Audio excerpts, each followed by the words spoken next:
Okay, this is my little video doing a side-by-side comparison of sound between HK416, which is a 22 long rifle AR clone with a suppressor, and this is a Umarex pellet gun with one pellet in here. So we're gonna shoot these over here into the dirt. And I got one pellet in there, and safety's off, and I'm going to try to keep them about the same distance from the phone to do sound comparison. Okay,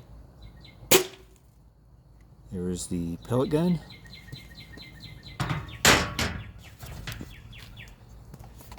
and chambered. It's on fire. Okay, same distance.